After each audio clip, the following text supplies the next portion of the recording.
Bismillahirrahmanirrahim and Assalamu alaikum. Welcome you all in the animal breeding and genetics class. So आज हम पढ़ेंगे a very important topic that is traits of economic importance. Livestock में हम we are dealing with animals और animals इंसानों के लिए क्यों ज़रूरी है? Of course we need them for because they are benefiting human being. So we use them, we need them to benefit human being. अब ये इंसानों को कैसे नफ़ा पहुंचाएगा? हर एनिमल के कुछ ट्रेड्स होते हैं which are known as trades of economic importance. इन इकोनॉमिक इम्पॉर्टेंट ट्रेड्स की बेस पे हम इन एनिमल्स को सिलेक्ट करते हैं. तो आफ्टर सिलेक्शन जब हम इन ट्रेड्स की बेस पर एनिमल को सिलेक्ट कर लेते हैं, so they give higher production. That could be milk production, that could be reproduction, or that could be other traits. So let's discuss these traits in detail. और आज हम पढ़ेंगे, हम फोकस करेंगे डेयरी एनिमल्स को, including dairy cattle, buffalo, as well as the beef kettle.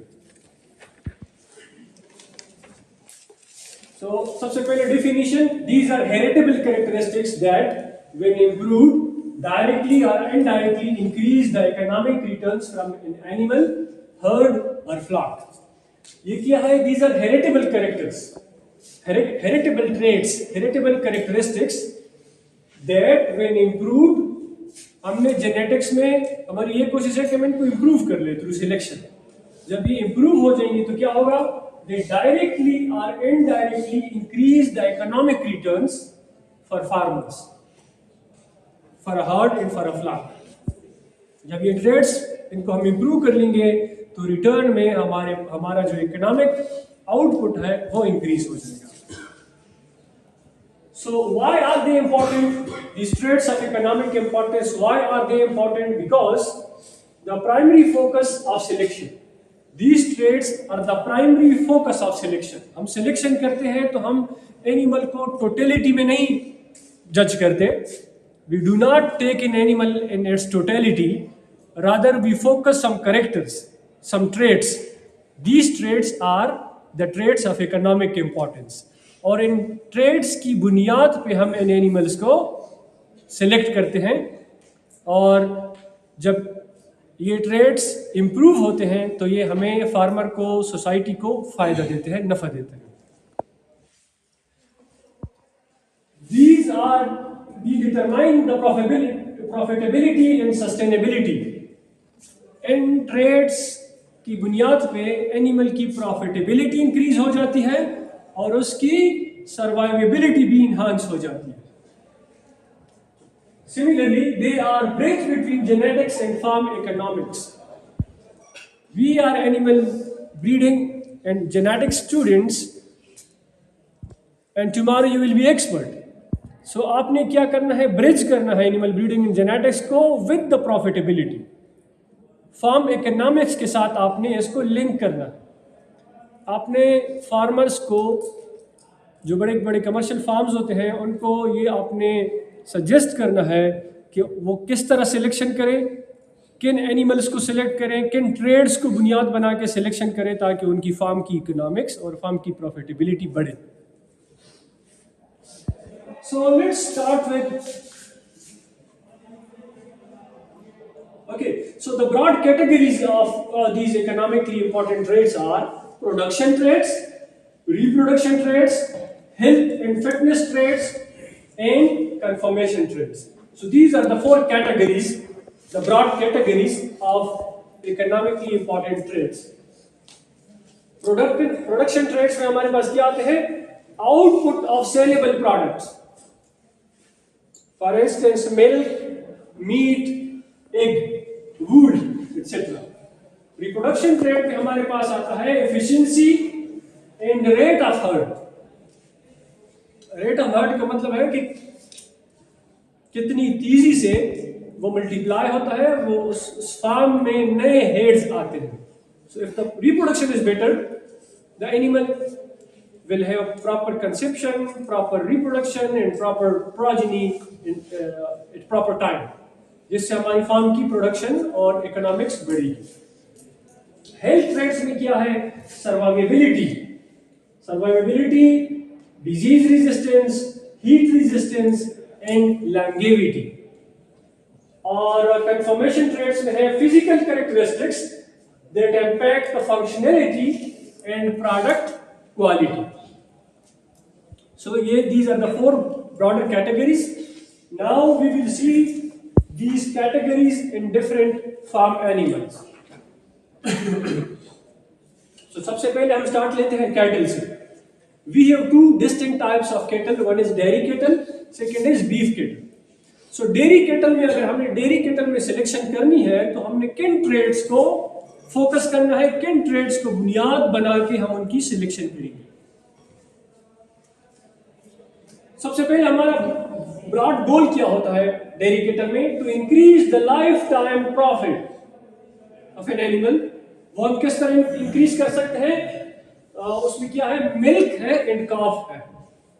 अगर animal वक्त पे उसकी कंसेप्शन हो, वक्त पे वो बच्चा दे, तो हमारे पास जब प्रेगनेंसी हो, डिलीवरी हो जाती है, उसके बाद एनिमल के पास मिल्क, डेयरी में हमने मिल्क हमारा कंसर्न है, तो हमारे पास एनिमल पूरे लैक्टेशन में मिल्क देगा। अगर दोबारा उसकी कंसेप्शन टाइम पे हो जाए तो दूसरा बच्चा आ जाएगा और वो हमें दूसरा लैक्टेशन पीरियड में हमें दूध देगा। So we need milk as well as calf. ये हमारा ब्रॉडर गोल है इन डेयरी कैटल। इसको हम कैसे की इकोनॉमिक ट्रेड्स कौन कौन से हैं? Milk yield. मिल्क ईल्ड में that is the total milk yield पर लैक्टेशन। लैक्टेशन जब बच्चा पैदा हो जाए उस वक्त से लेके जब पहले कोलेस्ट्रम एनिमल देना शुरू कर ले till the lactation cease, cessation of lactation. इस बीच में, इस दौरानिए में एनिमल जितना मिल्क आपको देता है that is the total milk yield पर लैक्टेशन। हम उसको करेक्ट करते हैं, हम उसको 305 डेज मिल्क ईल्ड में उसको स्टैंडर्डाइज करते हैं। 305 डेज मिल्क ईल्ड स्टैंडर्ड ये है कि एक एनिमल जब कंसीव कर लेता है तो वो 9 महीने उसकी प्रेगनेंसी होती है, गेस्टेशन पीरियड, बच्चा देता है, उसके बाद मिल्क स्टार्ट हो जाता है। तो फिर 305 डेज तक वो मिल्क देता है। 305 डेज पे हम उसको स्टॉप कर लेते हैं क्योंकि उसने अगला बच्चा देना होता है। ठीक है, तो स्टैंडर्ड हमारे पास 1 साल होता है कि जब काविंग हो जाए उसके 1 महीने बाद, ये मैक्सिमम 2 महीने बाद हम दोबारा उसकी इंसीमिनेशन कराएं, उसकी प्रॉपर इंसीमिनेशन हो। 305 डेज तक हम उसका मिल्क लें, उसके बाद हम उसको ड्राई पीरियड दें, हम उसको थोड़ा वक्त दें ताकि वो उसके टिश्यूज बहाल हो जाए, और जब उसकी अगली काविंग हो जाए तो फिर हमारे पास लैक्टेशन, दूसरे लैक्टेशन पीरियड शुरू हो जाता है। So milk yield, milk composition में हमारे पास है fat percentage, protein percentage, lactose percentage, SNF solid non fat. ये हमारे पास ट्रेट है जिनको हम इसकी बुनियाद पे हम सिलेक्शन करते हैं। इसके साथ साथ somatic cell count, these are the cells, the epithelial cells, the macrophages, the white blood cells which come in the milk. So जितनी सोमेटिक सेल की तादाद ज्यादा होगी इसका मतलब कि दूध की क्वालिटी खराब है। जितनी है सोमेटिक सेल काउंट कम होगी, it means the milk is of good quality. तो सोमेटिक सेल काउंट की बुनियाद पे और मिल्क कंपोजिशन, इनकी इसकी बुनियाद पे, दीज आर की इकोनॉमिक ट्रेड्स, इसकी बुनियाद पे हम सिलेक्शन करते हैं। अब रिप्रोडक्शन में हमने रिप्रोडक्टिव ट्रेड्स में हमने क्या देखना है? Reproductive efficiency. इसमें है काविंग इंटरवल हमारे पास स्टैंडर्ड है 365 डेज। एनिमल ने बच्चा दे दिया, अब स्टैंडर्ड ये है कि 365 डेज अगले साल बिल्कुल इसी तारीख पे हमारे पास दूसरा बच्चा। तो ये स्टैंडर्ड है। इसका मतलब ये होगा कि we get continuously and at proper time the new calf, और इसका मतलब क्या होगा कि we dairy cattle we are interested in the milk. हमारे पास टाइम पे अगला बच्चा भी आएगा और दूध पूरा लैक्टेशन भी शुरू हो जाएगा. So this is how it works in a farm, in a commercial dairy farm. कि आप वक्त पे प्रेगनेंसी हो, वक्त पे कंसेप्शन हो, वक्त पे काविंग हो, ताकि आपके पास दूध का जो आपका साइकिल है वो साइकिल चलता है. अगर आपकी लैक्टेशन स्टॉप हो गई और एनिमल की कंसेप्शन टाइम पे नहीं हुई है, तो अगले आपके 3, 4, 5, 6 महीने जितने भी टाइम है वो मेंटेनेंस चार्जेस आपके होंगे. आप जानवर को सिर्फ पिलाएंगे, उससे आपको कुछ रिटर्न नहीं मिलेगा. सो इट इज इम्पॉर्टेंट कि आपकी वक्त पे, अगर एनिमल इज साउंड, उसकी रिप्रोडक्शन ठीक है, तो वक्त पे आपको बच्चा देगा और आपका जो साइकिल है मिल्क का वो प्रॉपरली रोटेशन में चलेगा. Days open, these are number of days from calving to conception. Calving हो गई, अब कंसेप्शन, इस बीच में जो टाइम है, this is open days. Now these are the open days where an animal can be conceived. So the lower the days open, the better the results. Services for conception. If an animal is not conceived properly and you give many services, like in the first service it is not conceived, you give the second and the third and maybe the fourth. So आपके insemination के charges, doctor के charges, और जितनी time में उसकी conception नहीं होगी, अगले आपको उतने महीने दूध नहीं मिलेगा. 3-4 महीने आपके ये ज़ाया हो जाएंगे. So in dairy farms, in commercial farming, all you working with is economics. आप कारोबार कर रहे हैं, ठीक है. आपने कोई शौक के लिए तो नहीं रखे गाय या भैंस या जो भी है. So sorry, you need a proper cycle. So इसलिए ज़रूरी है कि आपके पास अपने उनकी रिप्रोडक्टिव ट्रेड्स की बुनियाद पर भी उनकी सिलेक्शन करनी है, ताकि उनकी रिप्रोडक्शन ठीक हो. Longevity is the productive life of a cow. जितनी प्रोडक्टिव लाइफ ज़्यादा होगी इन एनिमल की, तो रिप्लेसमेंट कास्ट आपका कम होगा. अगर उसकी प्रोडक्टिव लाइफ कम है, 2 साल है, तो आपने दूसरी गाय परचेज करनी होगी 2 साल बाद. लेकिन अगर आपके पास वो 6-7 साल तक चलती है, तो इट मीन्स आप उसे 6-7 बच्चे भी ले सकते हैं और 6-7 लैक्टेशन का दूध भी ले सकते हैं. कंफर्मेशन ट्रेड्स में अडर ट्रेड्स, अडर का depth, it should have a good depth. The teeth placement, the teeth should be placed properly. वो बिल्कुल चारों जो है वो बिल्कुल एक दूसरे के सामने हो. वो उनकी कंफर्मेशन, उनकी लेंथ और स्ट्रेंथ, वो सारी चीजें बेहतरीन होनी चाहिए. Then the ease of milking, के उसकी मिल्किंग कितनी ईज से हो सकती है. अगर अडर बहुत पेंडुलस है, बहुत झुकी हुई और इस तरह है, तो that is not considered a good order for milking. A good intact udder, deep udder with good veins, that is considered a good udder for good dairy purpose. Then feet and leg should have a correct structure for mobility and longevity. Feet का structure is important. अगर उसके hoof ठीक नहीं होंगे, तो इसका मतलब है कि the animal will not survive for longer time and उसकी longevity जो है वो मुतासिर होगी. Then calving traits, calving ease. जो जीनोमिक, जो हमारे पास हम इंसिमिनेट करते हैं एनिमल को, हमारे पास आर्टिफिशियल इंसिमिनेशन जो हम स्ट्रा यूज करते हैं, जीनोमिकली प्रूवन बोल के, तो they have all these confirmation traits. उसकी प्रॉपर ग्रेडिंग होती है कि अगर हम इन बुल की सीमन यूज करेंगे तो उनका काविंग ईज ज़्यादा है, उनकी मिल्क प्रोडक्शन ज़्यादा है, उनकी रिप्रोडक्शन अच्छी है. उनके डिफरेंट ग्रेड्स हैं. फिर यू फोकस, आपको क्या चाहिए. अगर आप काविंग ईज में ज़्यादा इंटरेस्टेड है, तो आप वो वाला बुल ज़रूर चूज़ करेंगे जिसका काविंग ईज का जो है स्केल वो सबसे ज़्यादा है. आपने मिल्क प्रोडक्शन को फोकस करना है, तो आपने उस बुल को, उसकी सीमन को लेना है जो ज़्यादा दूध देता है, जो कि जीनोमिकली प्रूवन है, प्रोजेनी टेस्टेड और पेडिग्री टेस्टिंग जो हमने पहले पढ़ा था. So ये बुल जो लेते हैं, हम सीमन लेते हैं, these are pedigree proven and progeny tested and genomically proven bull. इस तरह के स्टिल बर्थ के चांसेस इसमें कम हो. Now beef cattle में हमारा ब्रॉडर गोल क्या होता है? to efficiently produce high quality meat. Beef में हमारा पर्पस मीट प्रोडक्शन है. सो ग्रोथ परफॉर्मेंस की इकोनॉमिक ट्रेड्स में क्या हमारे पास आएगा? ग्रोथ परफॉर्मेंस में क्या है? बर्थ वेट कितना है एनिमल का? अच्छा, बर्थ पे हमें ज्यादा वेट नहीं चाहिए, क्योंकि अगर हम if we are too greedy to have a very heavy calf, so that will lead to dystocia. ठीक है, हमें ज्यादा बल्कि काफ नहीं चाहिए बर्थ के वक्त.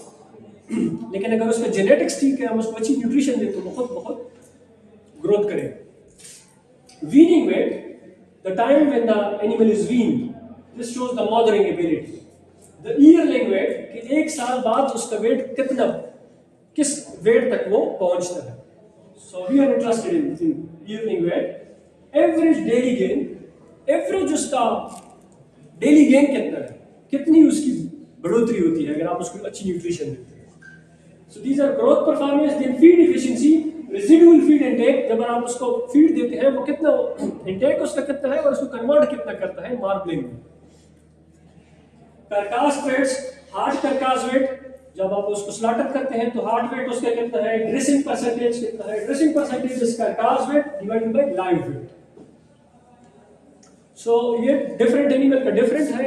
Usually it is 50% of the जो कार्कास वेट है, that is 50% of the live weight. एक एनिमल का लाइव वेट अगर 500 kg है, आप उसको स्लॉटर करते हैं, उसके ऑफल्स जितने हैं, आप सींग, चमड़ा, अंथे सारी चीजें हटा देते हैं, तो उसका जो नेट वेट आता है वो लाइव वेट का 50% होता है.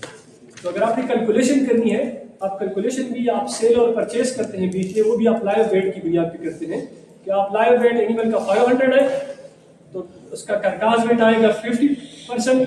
अब 500 है तो 250 किलो आएगा.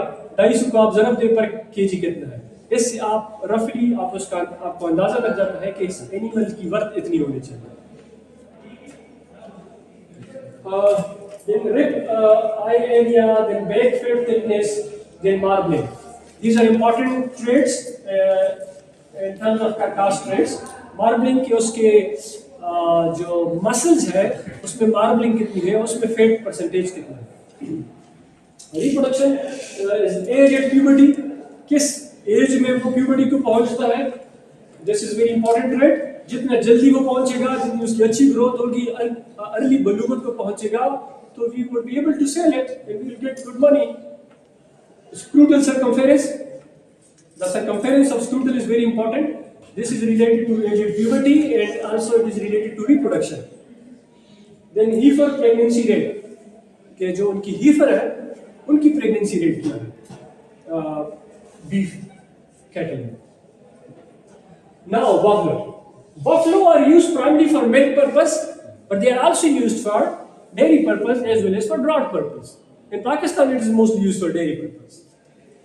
So the key economic traits, they are almost the same as in dairy cattle, but with a bit modification. Like milk composition, it is important in milk because the buffalo milk have high fat percentage. Buffalo milk में 6 to 8% fat होता है. It is thick, गाढ़ा होता है. और जो buffalo milk है it is white in colour. जो काउ मिल्क है that is a bit yellowish. और स्पेशली हमारे एरिया में Pakistan, KP, we prefer buffalo milk. Buffalo milk specially for tea because ये आपको थिक गाढ़ा दूध गाढ़ा होता है, तो आपकी चाय जो है वो भी उसी तरह स्ट्रांग बनती है इससे. लेकिन but the fat percentage is quite high. It depends now if you are interested in high fat percentage, you may go for buffalo milk. But if you do not like high butter, high fat, you may go for the cow milk. और इसका चीज़ बहुत मशहूर है, mozzarella the buffalo. Mozzarella cheese of buffalo, it is very famous. It's also very expensive. Reproduction में इसकी importance ये आपने याद रखना है कि buffalo they tend to be seasonal breeder. They are not actually the seasonal breeder, but they conceive better in winter and spring. So sometimes people say they are seasonal breeder, but actually they are not seasonal breeder, but they tend to have higher reproduction, good reproduction in spring and winter. So again, the AFC, age at first calving, is very important. The early the animal is reached to the puberty, the early animal conceived, the early it gave calving, the better. And the calving interval, these are critically important. Again, the adaptability, that is also very important when we talk about the buffalo. Adaptability include heat tolerance. If they are tolerant to heat, to the hot and humid temperature, they will thrive in hot and humid climate. Then disease resistance, specifically mastitis and parasitic diseases. So we are interested in buffalo. We will go to select buffalo based on these traits.